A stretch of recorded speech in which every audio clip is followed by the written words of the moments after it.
Во селото Штука, распослано на падините на планината Огражден, живее Илјо Малинов, човек од речиси 80 години, со енергија и волја која може да импресионира и 2 пати помлади луѓе. Речиси 10 години без престан тој е на првата линија на отпорот против изградба на рудник во близина на неговото родно место.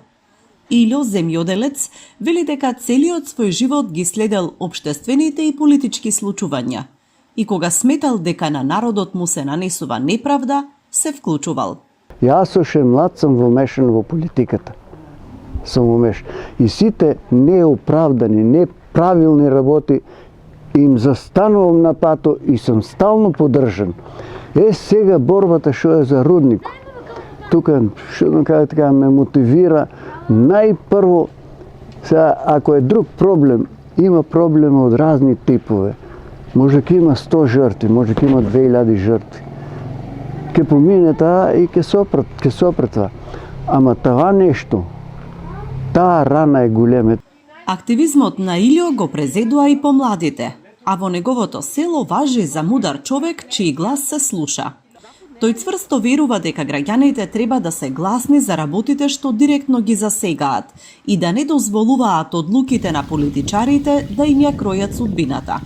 Затоа, Илјо ја предводи битката за чиста средина во овие населени места. Се среќава со соселаните, контактира со медиуми па и институции. Смета дека само неразумен човек ќе потпише отворање на рудник под Огражден. Јас ценам дека тај рудник тука нема место во Струмичкото поле рудник да се отвори. И ги замолувам сите од градоначалниците до Мицковски, сите умно и трезвено да размисливат дали треба некој да дигне 2 прста да има рудник, да се отвори рудник, па дури и некој, јас го имам кажано во други дискусии, сакам да живеам, да дочекам ако това биде, да видам кој е тај што ќе потпише рудник да има тука. Друго, што да ви кажам друго? Јас мислам така, значи да се размисле за тај рудник. И тај рудник сериозно ќе наруши здравствената состојба најпрво тука и сетнина. И уште това да го кажам. Сега нашиот народ како за сите работи, нашиот народ, не знам как да го кажам, не сум доволен јас од македонскиот народ, оти не е активен, не е буден, така нашински да кажам, сме една млитава сорта, која не внимава на сортноста. Ние да сме пиперки како сорта, ич нема да родиме. Такви сме македонците. Не знаеме да си чуваме, не знаеме да си браниме.